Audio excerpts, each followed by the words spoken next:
Ok, bienvenidos a todos a nuestro ciclo de charlas, GeoCharlas de Cubo.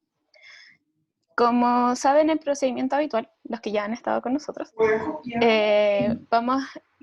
nuestro expositor de hoy es Germán Prieto. Él va a realizar su presentación por 40 minutos y luego, durante la presentación y al final, pueden hacer preguntas en el chat, las cuales yo leeré y Germán responderá. Germán Prieto obtuvo su grado de geólogo en la Universidad Nacional de Colombia. Luego realizó un magíster y doctorado de Ciencias de la Tierra en San Diego.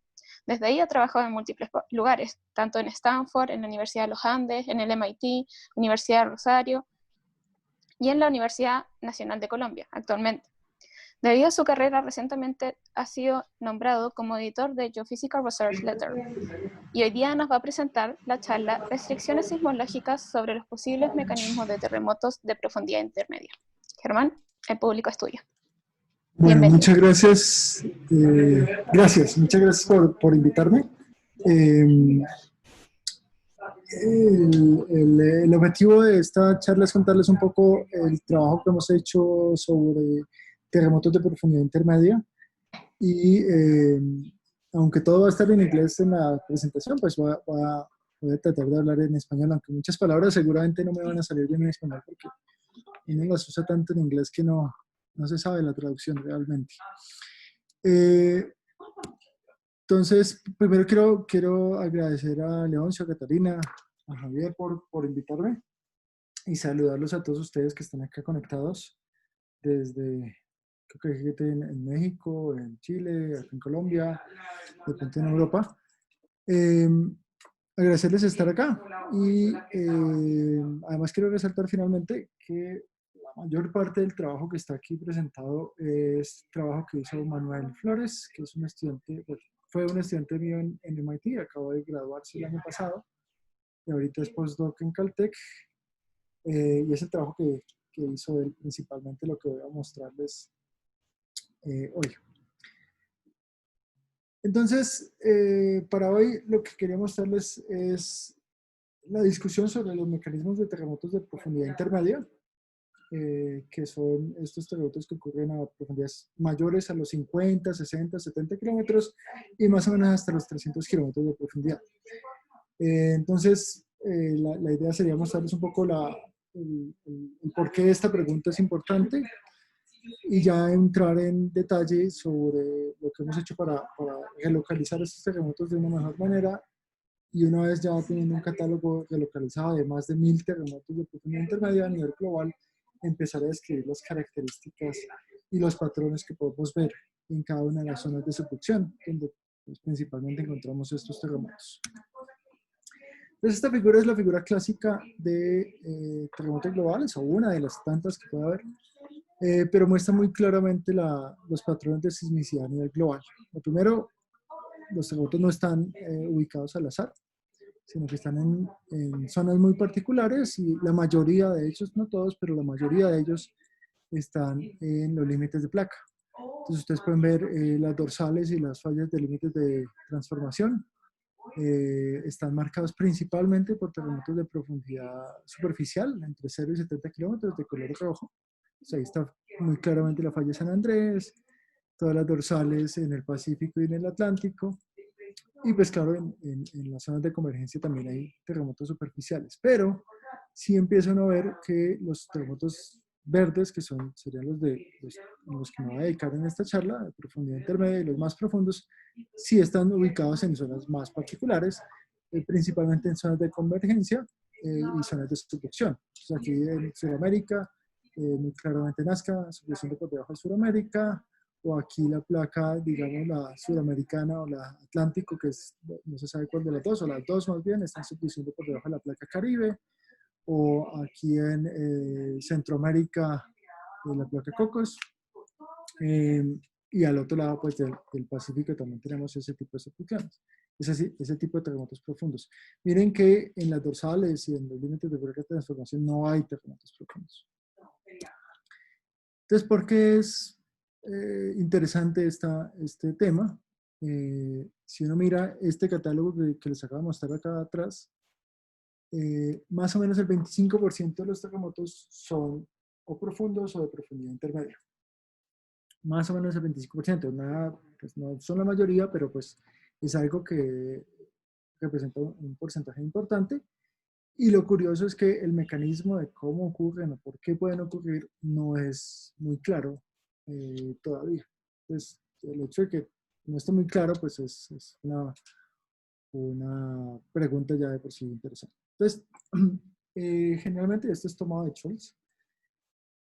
Uno puede pensar en un terremoto con un modelo muy sencillo donde tiene un ladrillo sobre una mesa y lo jala con un resorte que tiene constante K y lo va jalando con una fuerza hacia la derecha.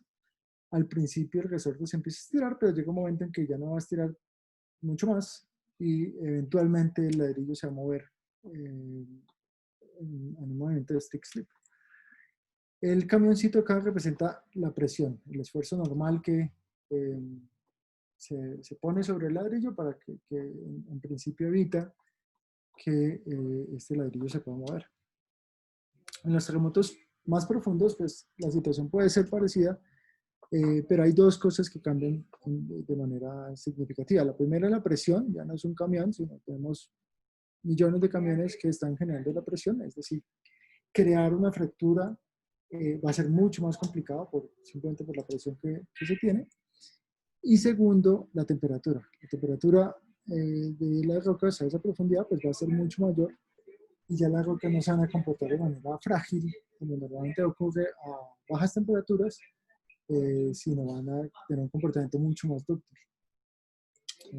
Y entonces ahí la acumulación del esfuerzo es más complicada. Entonces, ¿por qué a pesar de estas condiciones el 25% de los terremotos pues ocurren en estas profundidades? Esa es como la pregunta a la que vamos. Y ha habido muchas propuestas de posibles mecanismos que expliquen estos terremotos.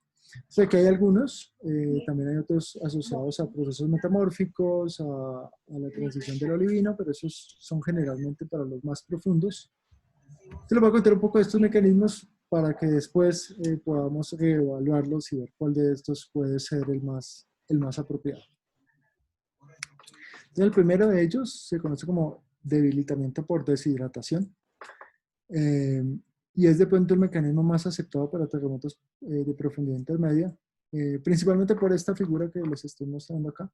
Bueno, no solo esta figura, sino todo lo que hay detrás de esa figura. Y la idea es que en las placas que están subduciendo hay minerales que están hidratados, ¿cierto? La serpentinita, por ejemplo, que es olivino hidratado, o el talco, clorita, etcétera, son silicatos que tienen agua en su estructura mineralógica, OH principalmente, y entonces al llegar a cierta presión o a cierta temperatura sufren un proceso metamórfico y se deshidrata, ya que esa serpentinita se vuelve otra vez olivino y libera el agua, queda agua libre fuera de la estructura. Esa agua libre, entonces en principio, generaría presiones normales mucho menores y podría lubricar o al reducirle el esfuerzo normal, permitir el comportamiento frágil de las rocas en la zona. Ese es el proceso, digamos, general de debilitamiento por deshidratación, donde ese agua, al ser liberado el volumen de agua, genera una presión de poros mayor y permitiría el debilitamiento. Si este es el caso, digamos, cuando hay un terremoto de magnitud 5, 6, 7, que es de bastantes kilómetros, lo que tendría que ocurrir es que la deshidratación va corriendo a la velocidad de la ruptura, lo cual es de pronto probable. Sin embargo, uno podría pensar en una versión más suave del debilitamiento por deshidratación, donde esa deshidratación genera reducción del esfuerzo normal y el comportamiento de la roca sigue siendo frágil, pero no esperando que haya deshidratación a lo largo de la ruptura, sino que eso permita el inicio de la ruptura y después la ruptura puede correr a una velocidad diferente sin necesidad de deshidratación durante el proceso de ruptura. Entonces, en las dos figuras, si quieres nos concentramos en la de la derecha, que es un poco más sencilla. lo que tenemos es que la placa oceánica que está subduciendo tiene fases hidratadas, periodita hidratada, es decir, olivino hidratado, serpentinita, algunas micas como cloritas o talcos. Eh, y esas a medida que van profundizándose, al llegar a ciertas condiciones de presión y temperatura, van a sufrir su deshidratación por procesos metamórficos y van a generar esas condiciones para que pueda ocurrir un terremoto. Entonces, en esta figura de la derecha hay unas curvas aquí a nivel donde los colores van cambiando, los grises van cambiando a zonas donde los procesos van a ocurrir dependiendo de las condiciones de presión y temperatura. Y casualmente los terremotos se encuentran en esas zonas donde ya, digamos, en el borde o en el límite entre la zona hidratada, la zona del mineral hidratado estable y cuando se deshidrata. Este mecanismo funciona bastante bien, este mecanismo de deshidratación. Sin embargo, hay algunas dudas. La primera de ellas, que aunque hay evidencias de hidratación a grandes profundidades, no es totalmente observable en todas las zonas de subducción. Pero si ustedes quieren que haya deshidratación en la parte de abajo de la placa, donde están estos terremotos más profundos, que están fácilmente a 40, 50 kilómetros de profundidad del tope de la placa, necesitaremos hidratar esas rocas originalmente del manto, necesitaremos hidratarlas de alguna manera. Y traer agua desde la superficie del océano a 40, 50 kilómetros de profundidad no es un proceso muy fácil. Y esa es una de las, digamos, dificultades que tiene este modelo pues, que necesita poder explicar. Otro modelo se conoce como Thermal Shear Runaway, es un proceso de debilitamiento donde trabajan en conjunto el comportamiento geológico de la roca, es decir, la ductilidad, y el aumento de la temperatura. Entonces aquí, a medida que en una zona de comportamiento dúctil principalmente, las rocas empiezan a deformarse, ¿cierto? Esa deformación genera calentamiento de las rocas en la zona donde se está deformando, aumento de temperatura, hace que en esa zona en particular el comportamiento geológico sea más, tenga menor viscosidad, hace que entonces la deformación se concentre en una zona más pequeña, haciendo que la temperatura aumente, haciendo que a su vez la viscosidad disminuya y así sucesivamente hasta eventualmente llegar al proceso de runaway, donde finalmente la fractura se puede propagar rápidamente. Entonces, en este, pues requeriría en principio una zona dúctil, una deformación de cizalla, por ejemplo, que se pudiera observar, y eventualmente una zona de falla donde hay probablemente un aumento de temperatura tal que en algunos casos puede generar pseudotacritas, que es algo que se observa en algunas rocas de zonas de subducción. Este modelo también es viable y dependiendo de las condiciones de presión y temperatura estaría óptimamente ubicado en algunas partes de la zona de subducción, dependiendo nuevamente de presión y temperatura. Entonces, según algunos autores, por ejemplo aquí Ouchi, sugieren que efectivamente, con experimentos de laboratorio y numéricos, sugieren que efectivamente en la zona baja de la placa que está subduciendo estaría la condición óptima para que este proceso de runaway ocurra. Entonces, ahí están dos mecanismos que están, digamos, compitiendo para explicar estos terremotos. Y hace un par de años, un grupo de Scambelluri digamos, estudiaron unas rocas que vienen de una zona de subducción que aparentemente estaba aproximadamente a unos 80 kilómetros de profundidad y encontraron pseudotaclita, lo cual pues sugeriría que este mecanismo está actuando probablemente. Sin embargo, mirando en detalle, empiezan a ver que no había alrededor de las pseudotaclitas, no había deformación dúctil. Entonces el comienzo de la deformación del thermal runaway no estaba visible ahí. Y tampoco teníamos digamos, rocas hidratadas que se deshidrataran para explicar el mecanismo de deshidratación, de debilitamiento por deshidratación. Entonces estamos en una situación donde está seco, no hay visiblemente deformación dúctil, estamos en una roca peridotítica del manto, que en principio estaba subduciendo, entonces excluye por lo menos esta observación, la posibilidad de los dos mecanismos a la vez. Y nuevamente también el año pasado, hace 2 años, se propuso este mecanismo alternativo donde sí hay procesos de deshidratación, pero las rupturas o las fracturas no están ocurriendo en la zona que está deshidratándose. Entonces, es un experimento bien interesante. En el Col Normal hace un par de años, Ferrante era un estudiante de doctorado de este grupo, y lo que hicieron fue, haciendo experimentos de alta presión y temperatura, y con registro de emisiones acústicas, poner una muestra. En este ejemplo tiene una muestra con olivino, es decir, la peridotita, digamos, seca, y la antigorita, que es la versión hidratada, o una de las versiones hidratadas del olivino.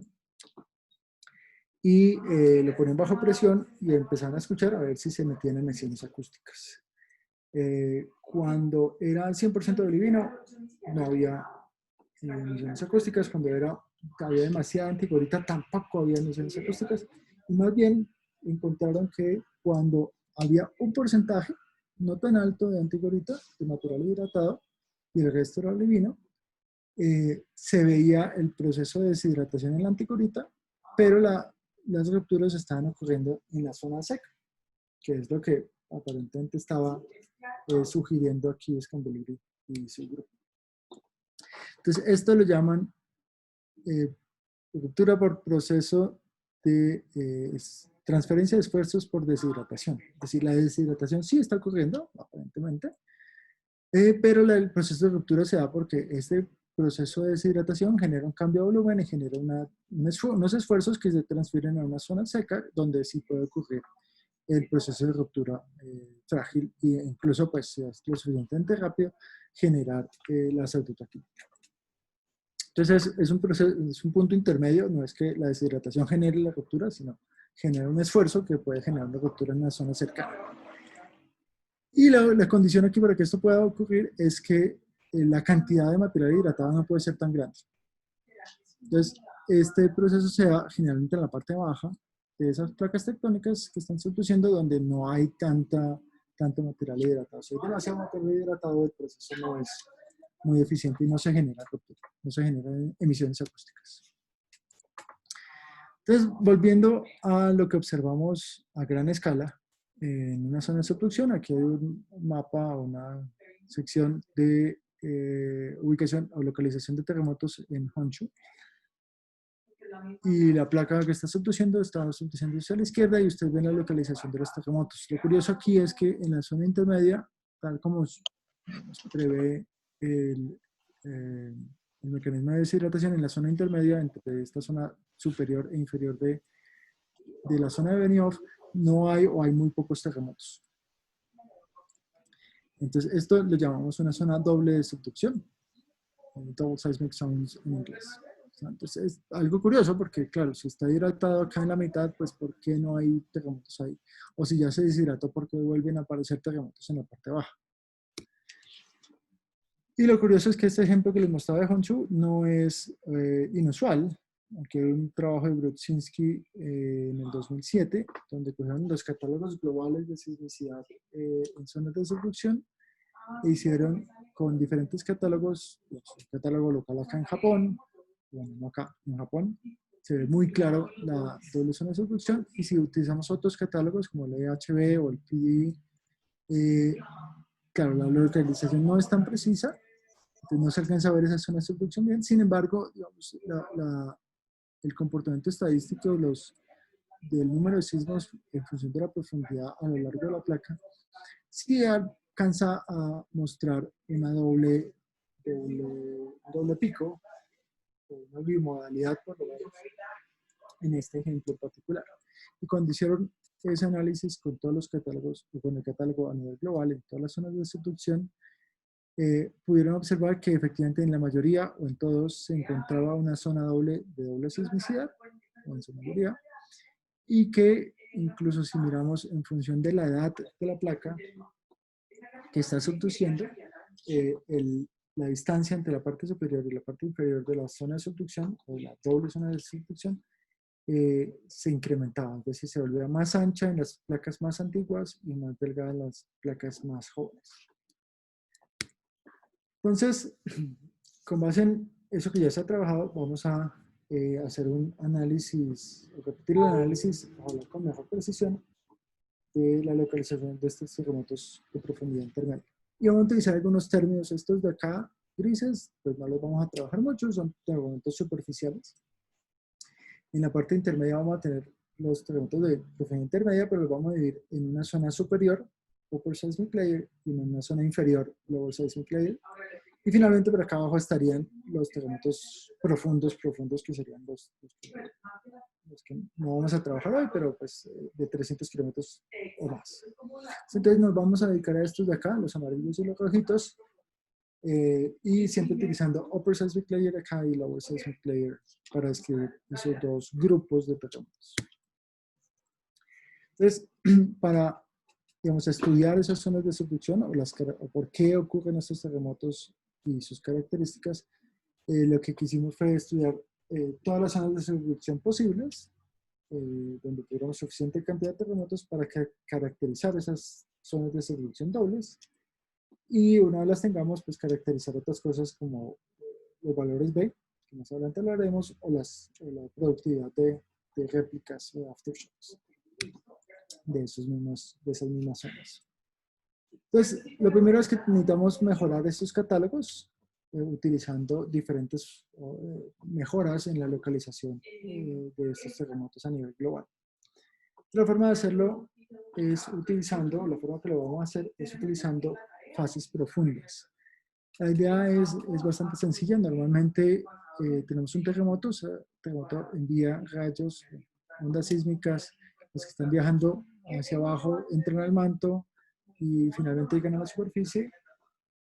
Esta sería la fase P, pero también hay unos rayos que empiezan hacia arriba, se llaman pequeña P, pegan a la superficie de la Tierra, vuelven y bajan hasta el manto, llegan a la misma estación un poco más tarde. ¿Qué tanto más tarde? Depende pues, de la estructura tridimensional de la Tierra en general, pero depende en gran medida de la profundidad del terremoto. Es decir, si el terremoto fuera más superficial, la llegada de esta onda pequeña PP con respecto a la P, pues sería mucho más corta, llegaría casi al mismo tiempo si el terremoto estuviera justo en la superficie. Entre más profundo esté, esta distancia entre pequeña PP y P va a ser mayor. Entonces aquí hay, basado en un modelo unidimensional de la Tierra, esta sería la diferencia de tiempos entre esas dos fases para un terremoto a 140 kilómetros de profundidad y otro terremoto a 150 kilómetros de profundidad. Entonces, ustedes ven que es bien clara la diferencia, ¿cierto? Es de casi 2 segundos de diferencia, hay que ver qué tan fácil es picar esas ondas. Pero si somos capaces de observar eso, pues podemos definir la profundidad con una gran precisión. Entonces nosotros lo hacemos utilizando arreglos sísmicos, grupos de estaciones que estén relativamente cerca, máximo un grado de distancia, 120 kilómetros de distancia entre ellos. Pues en ese arreglo de estaciones, si tenemos bastantes, podemos hacer una especie de slant stack, en sismología las llamamos vespagramas, en función de la lentitud y el tiempo. Y aquí ustedes lo que ven es un slant stack de esas ondas que llegan de un terremoto en este arreglo sísmico en California. Y ustedes ven aquí la llegada de la onda P, muy clara, y más o menos unos, no sé, 30 y como 40 segundos, una llegada de una onda pequeña PP, e incluso podemos ver la llegada de la onda pequeña SP. Esto lo hacemos para dos terremotos. Aquí están, este ejemplo de abajo es de un arreglo en California, pero podemos tener un arreglo en California del Norte, en el norte de California, podemos tener arreglos en las diferentes zonas donde haya suficientes estaciones, podemos generar arreglos, y estos arreglos entonces los distribuimos acá. Para cada uno de los arreglos podemos calcular la llegada de la onda P y de la onda pequeña PP. Y miren que ustedes ven para cada arreglo, entonces tenemos un estimado de esa diferencia de tiempos para 2 terremotos. Entonces, con esta técnica, miren que nuestra precisión se vuelve pues, mucho mayor que si usamos estación por estación, y podemos ver la diferencia entre esos dos tiempos de llegada, y ustedes ven que el patrón es constante entre las dos estaciones. Esos dos terremotos, el terremoto negro está definitivamente más profundo que el terremoto rojo. ¿Qué tanto? Pues usando un modelo unidimensional decimos que más o menos 111 y más o menos 117 kilómetros de profundidad para los dos terremotos. Pero lo otro que es interesante acá es que miren que este grupo de estaciones siempre está arriba, al igual que este en general siempre está abajo, al igual que este. Los patrones de cada uno de los arreglos es como si tuviera un station trend en localización, en estático, en sísmica. Cada arreglo tiene su station trend, entonces lo podemos quitar, como utilizando, por ejemplo, métodos de relocalización relativa, como total difference o station trends. Entonces vamos a hacer eso, en vez de localizarlos con el tiempo de llegada ya, vamos a localizarlos relativamente con las diferencias en los tiempos, en las diferencias de los tiempos de llegada, con varios subarreglos, como los que estamos mostrando acá. Y nuevamente aquí les muestro dos ejemplos de dos terremotos registrados en un arreglo en California, viendo la llegada de la onda P alineada y la llegada de la onda pequeña PP desalineada, porque este terremoto acá, el de arriba, el 6.0, es un poco más profundo. Entonces esto lo hicimos para, por ejemplo, una secuencia de terremotos del terremoto, un aftershocks o réplicas del terremoto de Alaska, magnitud 7.9 de 100 kilómetros, 107 kilómetros de profundidad. Y simplemente les estoy mostrando estos estimados con arreglos que hicimos en Japón. Y miren que cada uno de los terremotos de diferente color tiene un patrón constante de tiempos de llegada. Y esto nos dice con mucha precisión la profundidad relativa de esos diferentes terremotos. Y miren que acá incluso hay un hueco entre una zona donde no encontramos muchos terremotos, y esto efectivamente se da cuando lo relocalizamos. Vemos esas distancias entre los terremotos mucho más claras, y vemos que en este caso esta zona iluminada por los aftershocks está principalmente ubicada en una falla que corta básicamente toda la placa de tope a base en este terremoto. Entonces, para nosotros, este terremoto rompió una falla subvertical que corta de tope a base la placa tectónica, la placa Pacífico, que está subduciendo por debajo de las islas Rat Island en Alaska. Entonces, utilizando esa metodología, la automatizamos para no tener que hacerlo a mano. Estamos hablando de miles de terremotos y cientos de arreglos sísmicos que podemos diseñar, y se lo vamos a aplicar a todo este grupo de zonas de subducción que ustedes ven ahí. Simplemente para mostrar algunos ejemplos o comparaciones entre el catálogo antes y después.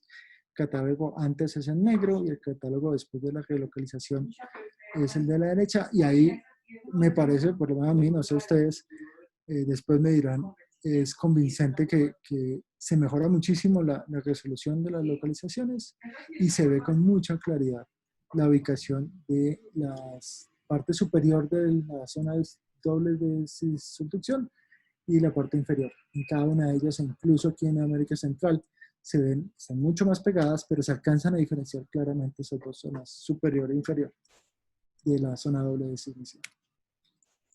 Nuevamente aquí les pongo varios ejemplos en diferentes zonas de subducción, y ustedes pueden ver en las zonas de la izquierda que están en la placa Pacífico subduciendo, ven que las zonas dobles de subducción están más separadas, mientras que en la derecha, en Nazca, y aquí en América Central, en la placa Nazca, las zonas dobles están mucho más pegadas entre sí. Lo otro que se puede ver es que, claro, los patrones, los ángulos de subducción también son distintos. Aquí en Marianas es muy vertical, entonces aquí en Tonga pues es menos, aunque llega a mucho mayor profundidad que en Marianas, o en Kuril, que llega más o menos a 200 kilómetros de profundidad. Entonces, todos esos son patrones que queremos estudiar en función de las características geológicas de las placas que están subduciendo, y tratar de sacar algunas conclusiones a partir de estos datos. Entonces, lo que vamos a hacer es vamos a coger estos nuevos catálogos, y en cada zona vamos a definir qué terremotos pertenecen a la parte superior de la placa, o la parte superior de la zona de doble subducción, más bien, y cuáles pertenecen a la zona inferior de la lower seismic layer y upper seismic layer. En cada una de las zonas de subducción, esto lo hacemos haciendo unos ajustes de dos curvas de spline, y optimizando el proceso. Y lo otro que queremos adicionar acá es que con las curvas que diseñamos o que obtenemos, con el mejor ajuste de los datos, podemos también definir el punto de convergencia de esas dos zonas. Y eso es lo marcado en la estrella. ¿Para qué queremos ver eso? De acuerdo a los modelos geoquímicos de las placas que están produciendo, uno esperaría que eventualmente toda la placa se deshidrate. Entonces, de ahí en adelante ya no hay proceso de deshidratación que esté funcionando activamente. Eso sí es el proceso de deshidratación el que está digamos, controlando la presencia de sismos. Entonces, eventualmente vamos a encontrar finalmente una placa que está casi que completamente deshidratada. Entonces, ese punto máximo de la zona doble de sismicidad también es un patrón importante. Entonces, simplemente para comparar nuestros resultados con los previos, yo les había mostrado el trabajo de Brudzinski. Ellos entonces muestran la distribución del ancho de la separación que hay entre la parte superior y parte inferior de la placa. No de la placa, sino en la zona doble de sismicidad, y la edad de la placa. Entonces, normalmente a mayor edad, placas más antiguas, generalmente más frías, la separación es mayor. En nuestro caso, el patrón sigue más o menos igual, sin embargo, nosotros estamos prediciendo o observando mayores espesores en las placas más antiguas de lo que tenía Brudzinski. Creemos que nuestras localizaciones son mucho más precisas y la pendiente es un poquito más fuerte que lo que propuso Brudzinski en su momento. Si esto que nosotros decimos es cierto, el proceso de deshidratación, si es el responsable, no sería de antigorita, sino para la zona baja de la zona doble de sismicidad, lo que estaremos viendo es deshidratación de clorita según los modelos geoquímicos de procesos metamórficos de la clorita y la antigorita. En el lado derecho está la comparación de nuestros datos con otros datos compilados de otras zonas de subducción, donde se define ese punto máximo de la zona doble de sismicidad. Entonces, aquí está hasta qué profundidad llega la zona doble de sismicidad en función del parámetro termal. El parámetro termal tiene que ver con la edad de la placa, la temperatura de la placa, el ángulo al que está subduciendo y de pronto la tasa de convergencia de la placa. Entonces ahí, por ejemplo, Tonga tiene un parámetro termal muy, muy grande comparado con las demás, pero ustedes ven que a medida que el parámetro termal aumenta, disminuye, o más bien se vuelve más y más profundo esa zona doble de sismicidad, puede llegar a mayores profundidades. Por ejemplo, por acá debe estar Chile en una de las menos profundas, llega más o menos a unos 200 kilómetros esa zona doble, la sismicidad intermedia llega ahí, después hay un hueco y finalmente hay terremotos a 600 kilómetros de profundidad en la zona de subducción al norte de Chile. Ok, entonces, digamos que hasta este punto hemos hecho, de pronto, con un nuevo catálogo y pues, con más datos de los que existían, hemos dado una descripción de las características de estas zonas dobles de sismicidad y su máxima profundidad, lo cual está bastante bien, pero creemos que podemos hacer mucho más. Por ejemplo, ver si hay algunas diferencias entre las características de la sismicidad en la parte superior o en la parte inferior de esa zona doble de sismicidad. Entonces, lo primero que miramos fue el valor B, ¿cierto? El valor B representa qué tantos terremotos pequeños hay con respecto al número de terremotos más grandes que hay. Esa pendiente que ustedes ven en el número de terremotos, normalmente a nivel global uno ve un terremoto 8, ve 17, 106, 1005, etc. Esa sería una pendiente aproximadamente de 1, aproximadamente. En ese caso sería 1, el valor B en ese caso. Y la mayoría a nivel global, el promedio, digamos, del valor B es aproximadamente 1. Pero hay algunas variaciones asociadas a cambios en el estrés diferencial. Varios artículos han trabajado en esto, han mostrado esto. Hay variaciones en el valor B en diferentes zonas o características tectónicas, fallas normales versus fallas inversas, por ejemplo, o variaciones en el valor B asociados a la presencia de fluidos. Entonces, en zonas de sismicidad inducida, por ejemplo, hay variaciones en el valor B, o en zonas de distribución hay variaciones en el valor B.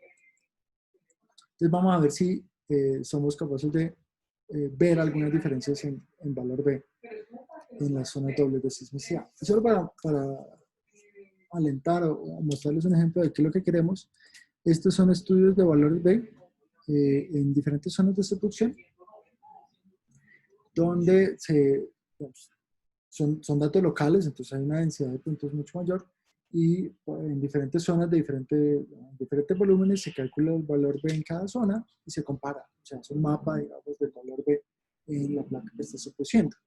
Y lo que muestra esta figura es que hay unas zonas donde el valor B es generalmente bajo, sí, generalmente bajo, y en algunas zonas, en estas rojas, el valor B es mucho mayor. Es decir, que hay menos terremotos grandes con respecto al número de terremotos.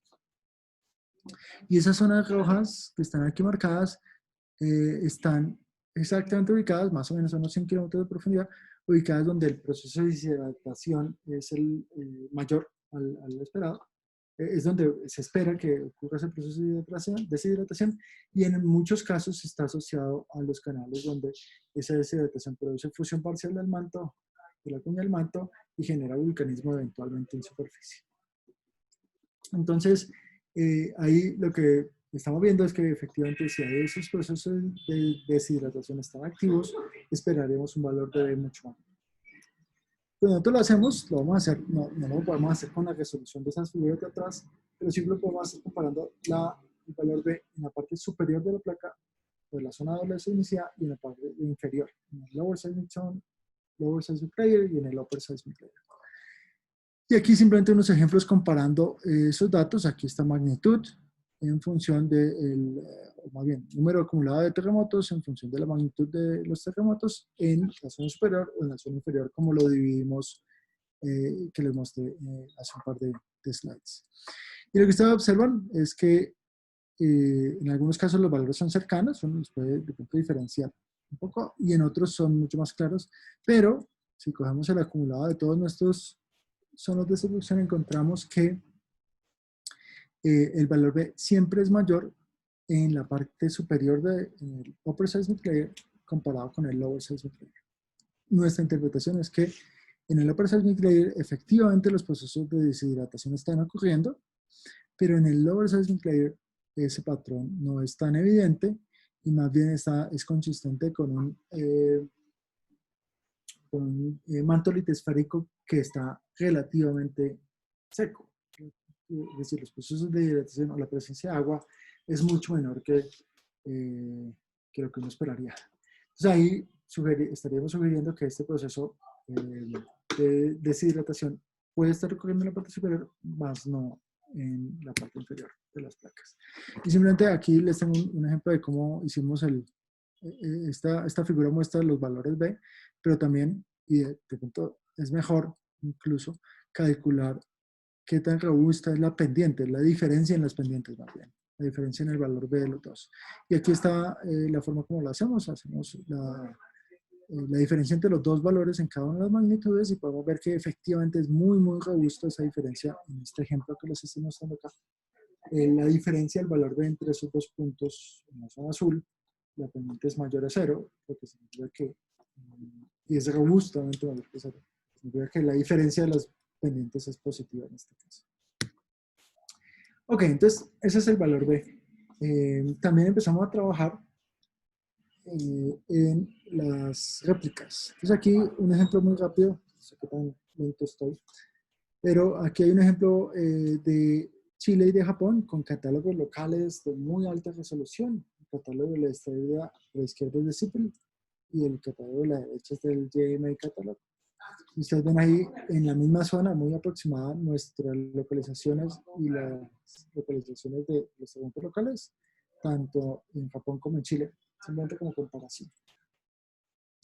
Entonces, ¿qué hicimos? Cogemos, esto es Chile, si no me equivoco, supongo que sí.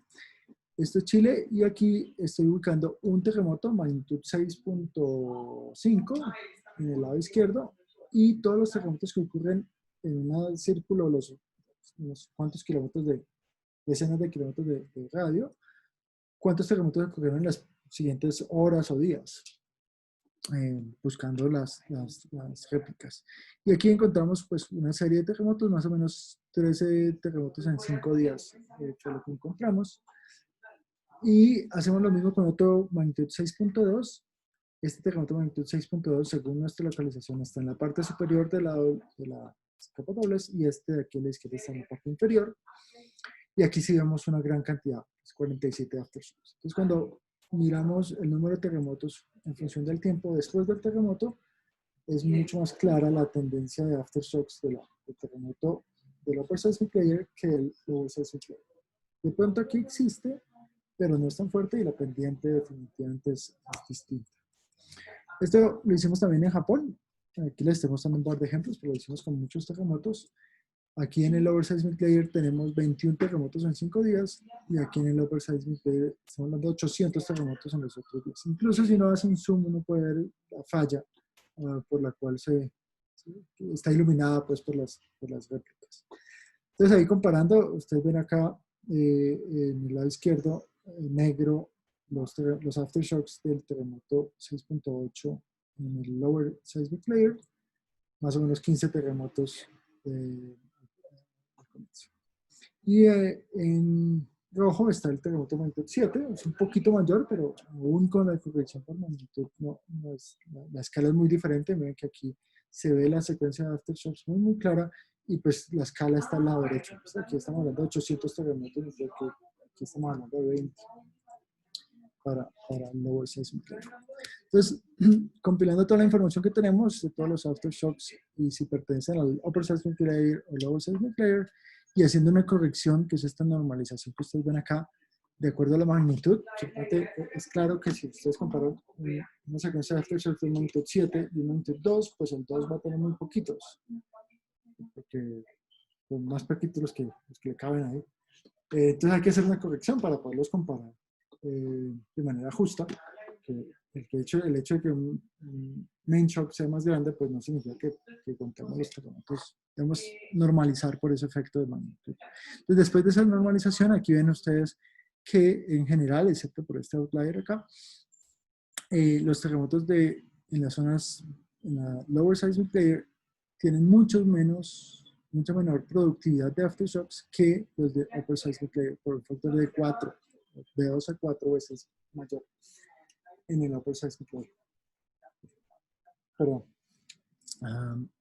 Tanto en Japón como en Chile, y eso se ve bastante claro en este ejemplo acá. Entonces, ¿qué es lo que nos está sugiriendo eso? Que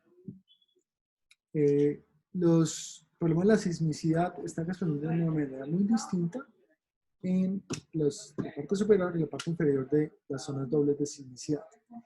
Que tanto los valores B como la productividad de aftershocks en esas dos zonas es diferente, y refuerza nuestra idea inicial de que el proceso, cualquiera que sea, el proceso asociado a la generación de terremotos de profundidad intermedia, es diferente en la zona superior de la placa o de la Lower Seismic Zone. Muy probablemente en la zona superior estamos hablando de procesos de deshidratación, mientras que en la zona inferior estamos hablando de una zona que tiene mucha menor cantidad de agua, es un manto litosférico seco, y que tiene muy poca productividad de aftershocks, o mucho menor que en la parte superior.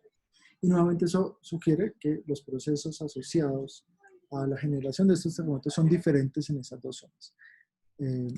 ¿Cuál de estas puede ser? Es que para la zona inferior de la Lower Seismic Zone, donde estamos hablando del manto litosférico de la placa que está subduciendo, creemos que los mecanismos más probables, ya el de deshidratación estaría relativamente descartado. Lo digo relativamente porque todavía este proceso de transferencia de esfuerzos de Ferrand y de Scambulleri podrían existir. Puede que haya una pequeña cantidad de material hidratado que al deshidratarse genera cambios de esfuerzo por su cambio de volumen y genere sismicidad en la zona seca del manto litosférico. Eso podría ser una posibilidad. O la otra es que el thermal shear runaway pueda actuar en esa situación, no necesita nada. De pronto si hay material hidratado, pues le ayuda a que el punto de fusión sea menor, pero este mecanismo también podría continuar explicando la sismicidad en la parte inferior de las placas de las zonas dobles de sismicidad en las placas oceánicas. Muchas gracias por su atención. Estoy abierto a las preguntas. Muchas gracias. Muchas gracias, Germán, por tu presentación. Bastante interesante. Bueno, uno que va como más como sísmica grande, entre comillas, nunca ve los detalles y la interacción entre tanto la geología con la geofísica, y en realidad es súper importante saber esa base. Ya, como les mencionaba a los participantes, cualquier pregunta nos pueden escribir al chat. Yo las leeré y Germán las irá respondiendo. Si no me equivoco, ya tenemos una pregunta de Valentín, que nos pregunta: ¿qué tanto evolucionan esta estructura o a qué tasa se generan? No estoy muy seguro qué quiere decir con esa pregunta. ¿Qué estructura? ¿Las zonas dobles de sismicidad o las zonas de subducción? No, yo creo que se refiere a las zonas dobles probablemente.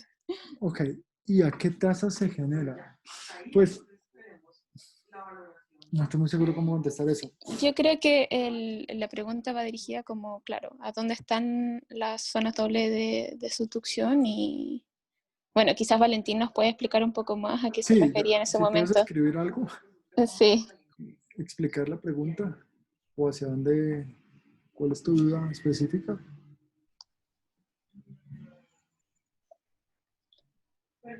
Bueno, yo personalmente tenía una pregunta que en la parte cuando hablas de la deshidratación de las placas, esto depende mucho del material de que estén hecho la corteza, ¿no? Digo, la placa oceánica. Sí. Y, por ejemplo, ¿qué tanto podemos llegar a entender esto desde el laboratorio? ¿Cómo Ok. podemos llegar a hacer el link? Porque, claro, va a depender mucho de tantos factores. ¿Cómo podemos llegar a hacerlo más realista?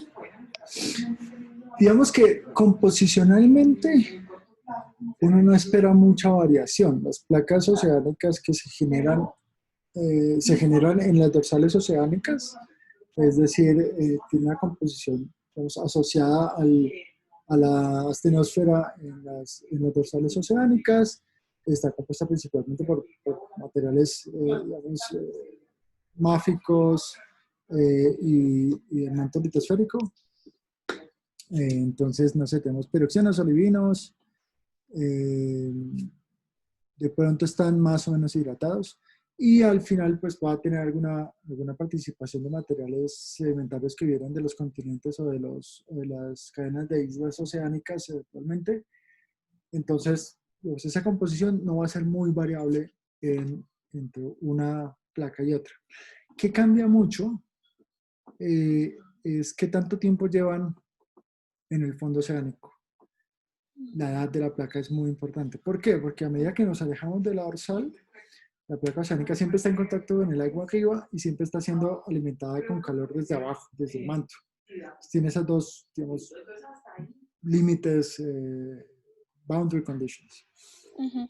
Y se va enfriando. Entre más tiempo pase, más se enfría, más se va profundizando esa parte fría del océano, ¿cierto? La placa se va volviendo más gruesa, más densa, y hace que la zona fría, digamos, que esté por encima de los 600 grados centígrados, se vuelva más profunda. Eso podría explicar, por ejemplo, que las zonas de sismicidad doble sean más profundas en las placas más antiguas, o las placas más frías, porque necesitamos que la temperatura no sea tan alta para que el olivino se comporte de manera frágil y no dúctil.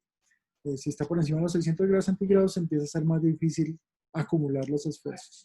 Entonces, Claro. para las placas más frías, más que la composición, es ese enfriamiento el que ayuda, tiene un control muy importante del comportamiento de la sismicidad o de las características geológicas de esa placa. La otra parte que sí es, digamos, más complicada de entender es qué tanto se hidrata, qué tan fuerte es la hidratación. Porque, claro, a diferencia de lo que pasa en los grandes sismos de Chile, donde las fracturas sí están pasando por las zonas sedimentarias y digamos, ese proceso es más complicado. Ya cuando estamos a esa profundidad ya no, digamos, la componente sedimentaria de las placas, lo que ayuda es a hidratar la placa, a que haya puntos de fusión más bajos y cosas por el estilo. Pero, pero sí creo que en lo que todavía estamos un poco más necesitados de entender es el comportamiento de la hidratación. Qué tan profunda puede llegar? ¿Qué tanto se distribuye eso? Porque uno de los modelos para explicar la hidratación es que hay unas fallas. Al momento en que la placa se dobla, se generan unas fallas normales y por ahí puede penetrar el agua. Efectivamente, es lo que los modelos sugieren. Pero si eso fuera así, los terremotos deberían estar concentrados en esas zonas de falla muy particulares. Cuando uno mira los mecanismos focales y la directividad, muchas veces se encuentran fallas, sí, efectivamente horizontales, que serían relacionadas a esa, pero también hay fallas verticales, hay fallas que cruzan toda la placa. Entonces no hay un patrón tan sencillo que me explique que los terremotos están ocurriendo sobre fallas particulares que se dilataron durante su historia geológica. Entonces esa parte me Claro. parece que ahí tenemos bastante por trabajar. Y yo creo que en el laboratorio es realmente entender ese proceso de generación de la fractura, porque la deshidratación la vemos, pero no es muy claro que haya un proceso de deshidratación donde está el terremoto exactamente corriendo con la deshidratación. Necesariamente para llegar a esas presiones y temperaturas los experimentos están ocurriendo en muestras relativamente pequeñas, donde es difícil realmente localizarlos con la precisión que uno quisiera. Eh, y ver que efectivamente la deshidratación está íntimamente ligada con la fractura o no. Entonces hay mucho en laboratorio que se podría hacer, que me parece uno de los temas más interesantes. Lastimosamente ya estoy muy viejo para aprender a hacer cosas de laboratorio. Ese ya no soy yo, pero de pronto alguno de ustedes, sí. No sé si eso te ayudó. Creo que Valentina No, aquí sí, sí. dijo algo. A ver. Sí, Valentín nos respondió, bueno, desde Ah, disculpa, sí. me dice, me llama la atención cómo es que una vez que se identifica la zona doble separación, esta se mantiene inalterada o si varía su geometría de forma significativa en el tiempo. En cuanto a la sismicidad, es la forma en que se identifican, pero hay evolución de la geometría con el tiempo. Ok. Esa es una buena pregunta y difícil de contestar. Yo creo que si hay variación en el tiempo, digamos que lo que controla esas zonas dobles de sismicidad son principalmente la composición y la temperatura. Entonces, una vez la placa empieza a subducir, se empieza a calentar, pero ese proceso de calentamiento de esa placa es relativamente predecible, digamos que no va a variar mucho si la placa se mantiene planita y con un comportamiento normal. Su evolución va a ser progresiva y uno esperaría que la zona doble inicial se vuelva más delgada a medida que uno se profundiza, que es en parte, en algunos casos por acá, en algunas figuras, podríamos ver como, no sé, esta zona aquí era mucho más gruesa en Marianas, en la parte superior, y se vuelve más delgada en la parte inferior. Entonces, esa evolución es lo que uno podría predecir bastante bien. Ahora, ¿qué tan rápido evolucionan o si pueden cambiar, digamos, su forma, su estructura, su ancho?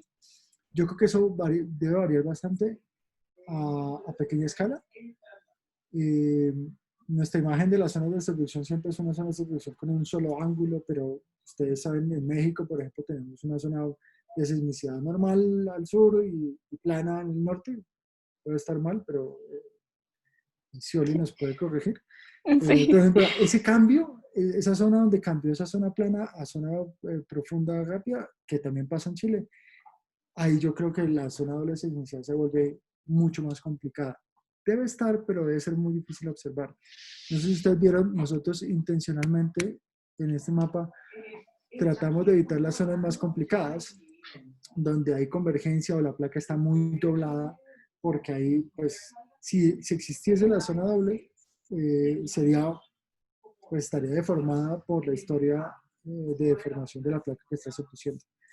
Entonces, por ejemplo, en el norte de Sudamérica, acá en Colombia y en Ecuador, la zona doble sismicidad debe ser delgada, pero por lo menos en Colombia la placa tiene unas variaciones muy importantes en su forma, en su estructura, y uno lo puede ver con la sismicidad que hace, cambia de ángulo, hace muchísimas cosas complejas que hacen que si está ahí la zona doble, no la podemos ver muy claramente.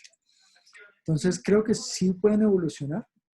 Eh, la idea de un trabajo como estos a nivel global es que uno pueda ver los patrones generales de qué controla esa zona doble de sismicidad, y obviamente hay algunas cosas que no vamos a poder describir nosotros. Pero digamos, el otro forma de atacar un problema es coger una zona de subducción y estudiarla muy bien, lo cual también está bien, pero siempre está ahí la pregunta de si uno solo cogiera Nazca, vería una zona doble sismicidad muy clara, sí, pero muy delgada, y no varía mucho a lo largo de la zona chilena de subducción y peruana, no varía mucho ese espesor seguramente. Entonces de pronto no vería el patrón general que es la edad de la placa es muy importante. Si uno no ha estudiado Japón, pues no ve que esa misma pasa, pero el espesor es diferente. Entonces hay preguntas globales que es importante entenderlas con datos globales, y hay cosas que uno puede hacer mucho mejor con datos locales y responder unas preguntas, pero también pues, eventualmente tiene que mirar la respuesta global para tener una idea general de qué procesos controlan la sismicidad en general, no solamente en una zona específica. Entonces ahí hay esa digamos, lucha entre estudiar local con mejor resolución y estudiar global,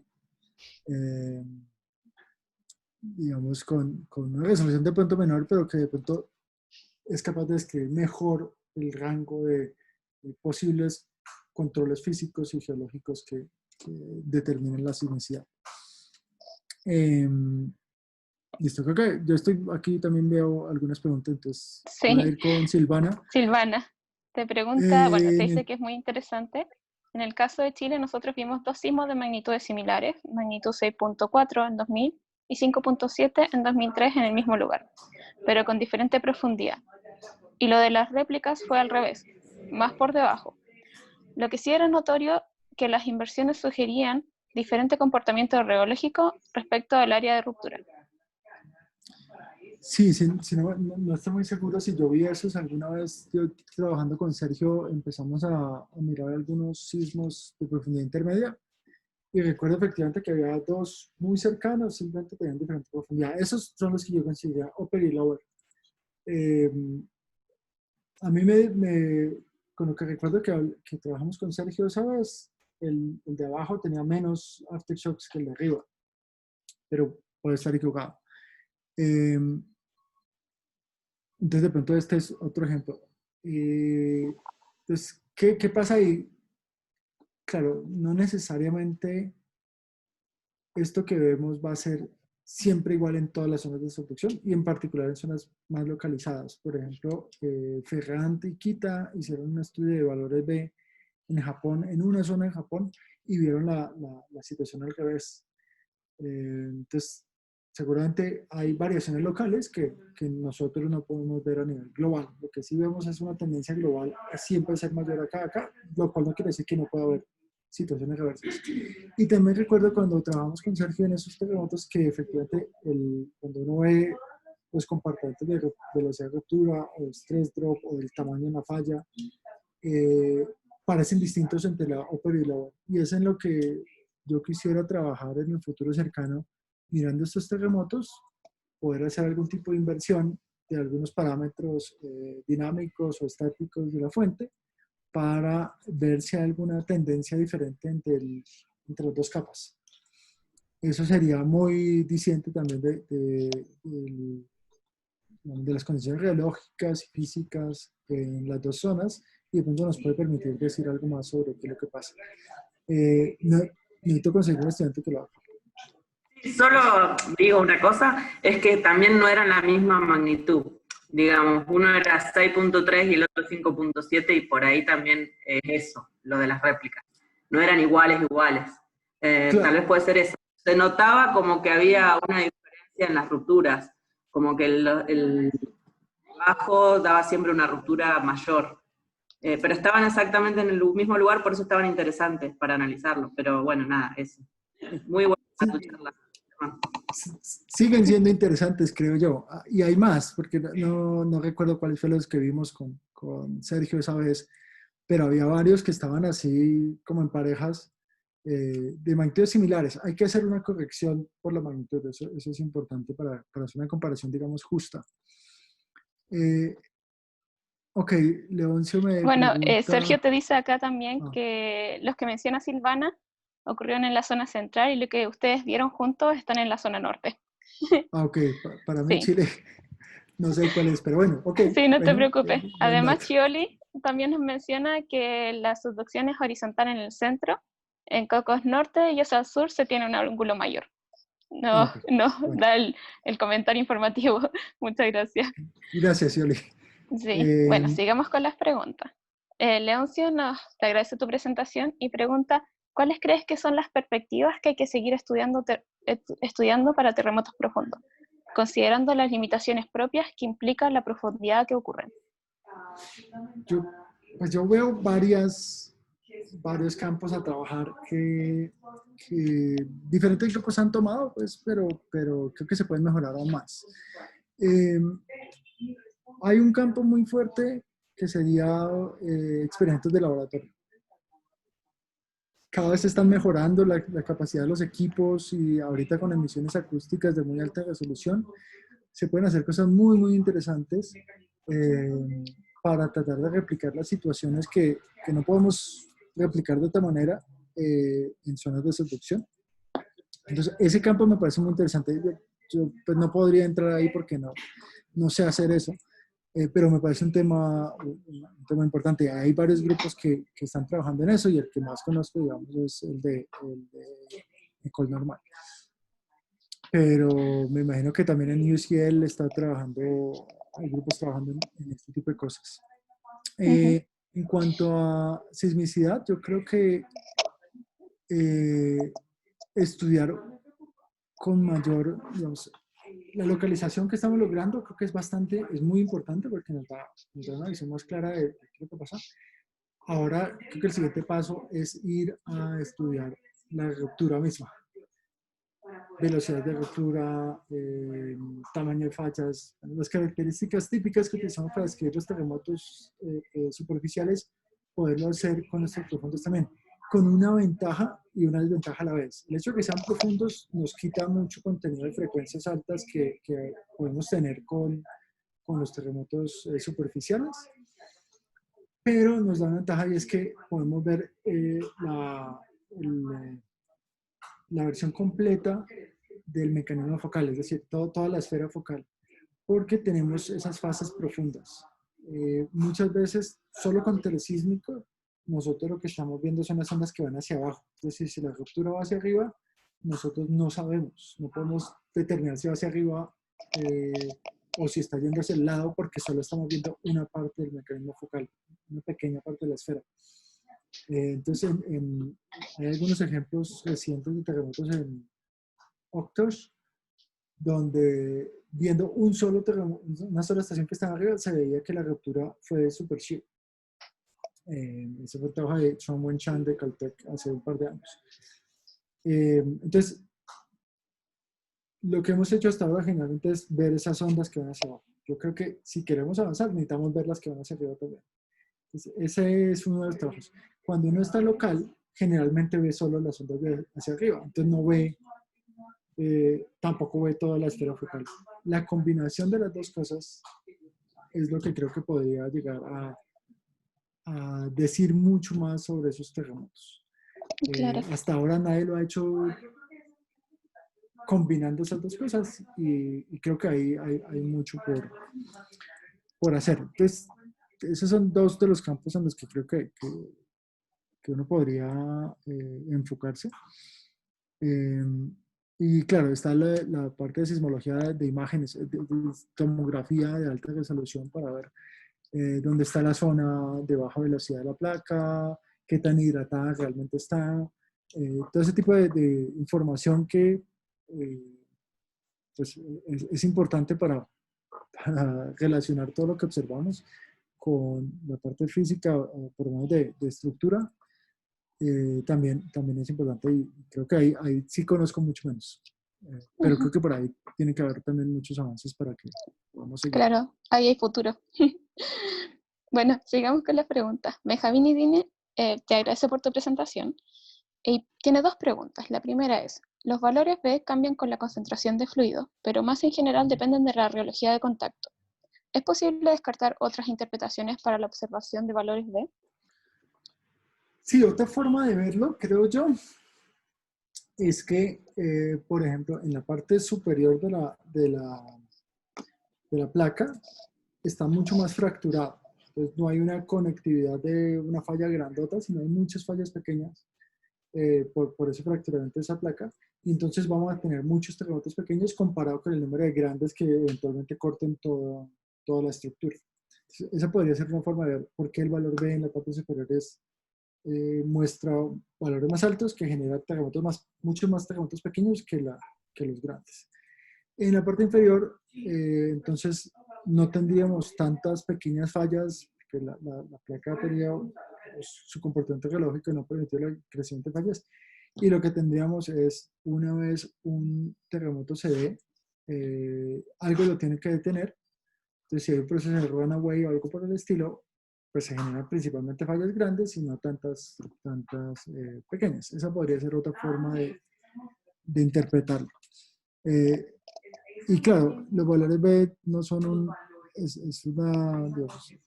una observación empírica de una distribución, más no es un concepto físico.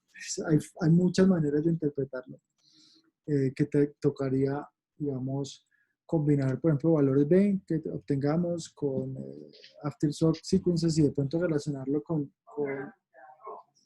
modelos de rate and state o cosas por el estilo que nos puedan decir un poco más hacia dónde, pues, cuáles son las posibles interpretaciones que uno puede tener. Pero sí, efectivamente yo creo que hay diferentes maneras de interpretar el valor B.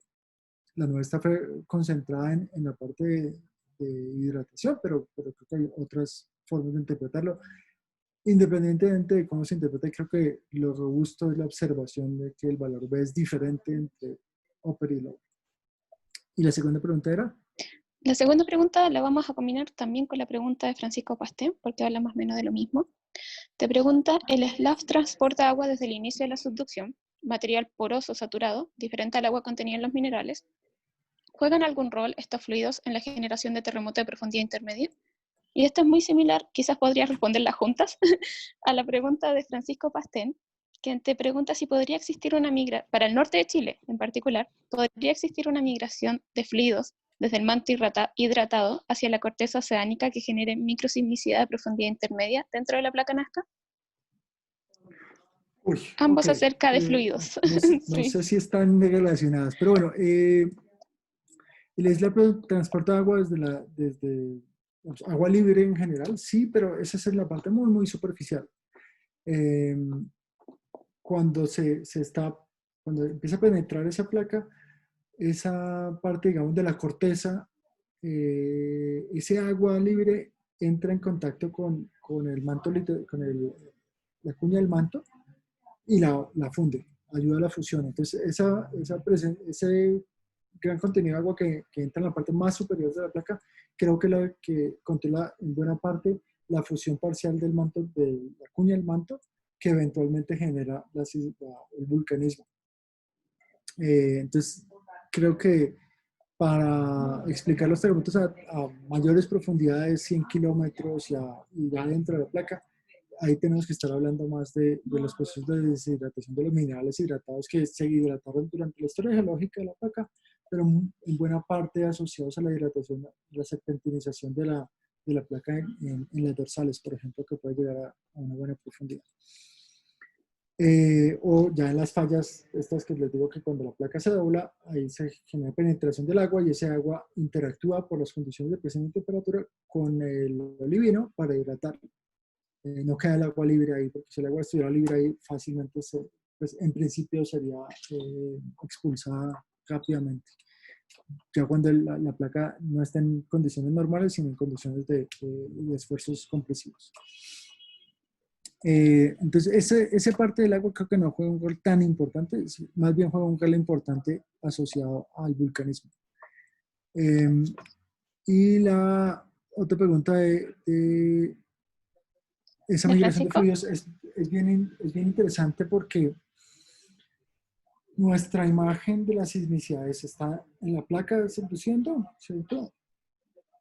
Y aquí en la parte superior, digamos en la cuña del manto, no hay nada, no hay sismicidad.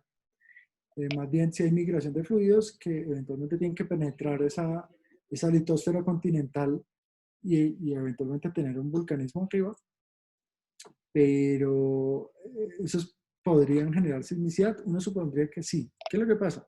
Que normalmente cuando hablamos de sismicidad estamos pensando en comportamientos frágiles y si tenemos material fundido, ese material fundido no va a generar sismicidad. Claro que a medida que se va propagando, digamos, como un dique, eso genera unos esfuerzos alrededor que podrían generar una sismicidad en la zona de la litosfera continental. Pero digo que es interesante porque hace un par de años nosotros en la zona de subducción en Colombia encontramos efectivamente la sismicidad de Benioff normal y empezamos a ver una sismicidad en la parte superior por encima de la placa. O sea, una sismicidad en la cuña del manto que no es lo que uno esperaría. Nosotros los llamamos sismos de la cuña del manto y creemos que están generados por la migración de fluidos, genera unos esfuerzos en esta cuña del manto que está fácilmente a 1000 grados centígrados, pero son lo suficientemente rápidos, esa migración es lo suficientemente rápida para generar sismicidad. Eso ocurre en Colombia y digamos, el mecanismo como lo explicamos es por esa migración de fluidos de la fusión parcial de esa corteza y la cuña del manto. Esa migración genera esfuerzos que generan sismicidad en la cuña del manto. Entonces uno los podría llamar como terremotos fluidos y calientes porque están a muy alta temperatura de lo que uno esperaría o de lo que normalmente nuestros modelos no predicen nada de sismicidad. Y esto también se ha visto el grupo de... Ay, no me acuerdo cómo se llama, que se me olvidó.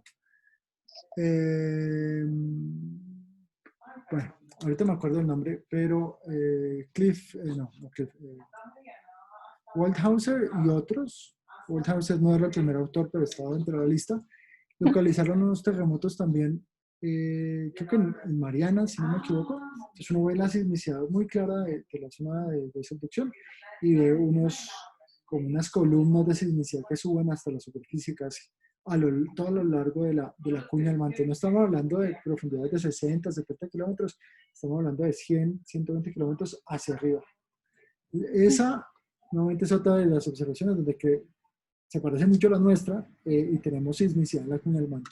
Y el otro grupo lo vio, ese artículo de Waldhauser está en EPSL y el otro está en Science Advances, que también vieron ese comportamiento y nuevamente el mecanismo es muy parecido al que nosotros sugerimos. Entonces ya hay 3 zonas donde creo que esa migración está generando sismicidad en la cuña del manto y yo creo que un proceso similar debe estar ocurriendo en la litosfera continental. Entonces sí creo que puede para responderle a Francisco, puede ser una forma de generación de terremotos profundos, no asociados a la subducción, sino profundos en la litosfera continental.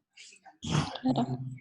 Sí, la pregunta que me hago es, ¿qué tan profundos son profundos para lo que pregunta Francisco? Si lo escribe, pues sería chévere. Claro. Nosotros hemos visto en Colombia un terremoto que estamos trabajando ahorita, que está a unos entre 50 y 70 kilómetros de profundidad, no en zona de subducción, y creemos que está en el manto litosférico. También trabajamos una vez uno en Wyoming, por acá en el cratón de Wyoming, a 70 kilómetros de profundidad. Y hay mucha gente que trabaja en terremotos de 100 kilómetros en los Himalayas, o cerca, pues en la zona de los Himalayas, que no están asociados a la subducción, sino son dentro de la placa continental. Bueno, Francisco nos dice que es entre 50 y 70 kilómetros de profundidad. Ok, sí, son bastante profundos. ¿Y el Mojo a qué profundidad está ahí en Chile? El Mojo en Chile está a 30 kilómetros de profundidad más o menos. Ok, está en el manto litosférico. Esos 34. son bien interesantes. Uh-huh. Ok, Sí, sí, ahí, muy ahí interesante. ese es un tema interesante. Nosotros, el de Wyoming, por ejemplo, lo explicamos de manera similar a esos profundos, pues profundos de 20 kilómetros en California que están en la zona dúctil, pero de pronto hay algunos parches frágiles y de pronto asociados a algún proceso de thermal runaway, porque en ese caso, digamos, por lo menos en el caso de Wyoming, uno no esperaría agua en esa parte continental. Claro, No hay de dónde sacarla, entonces tiene que haber otro mecanismo que les explique. Pero sí me gustaría ver un poco de esos que ustedes hablan ahí en Chile, porque en Colombia encontramos unos, estamos trabajándolos y creo que ahí seguramente hay más en otras partes, solo que no los hemos buscado. La gran pregunta es qué tan precisa es la localización. Eso es fundamental. claro, eso es como lo base. Bueno, Germán, vamos con la última pregunta, que es de Miguel Antonio Sáez. Te agradece por la presentación y te pregunta si a partir de los sismogramas es posible identificar algún tipo de diferencia relacionada con la fuente entre los terremotos de la zona superior e inferior. Lo otro, según la evidencia, ¿cuál es la mayor magnitud que se ha detectado a estas profundidades? ¿Hay algo que limite el tamaño de estos terremotos? ¿Es posible esperar un terremoto magnitud 9, por ejemplo? Ok, uy. Bueno, sobre la primera, diferencias relacionadas con la fuente, esto es lo que quiero trabajar. No he tenido el tiempo o el estudio que lo pueda hacer. Ese me parece un tema importante.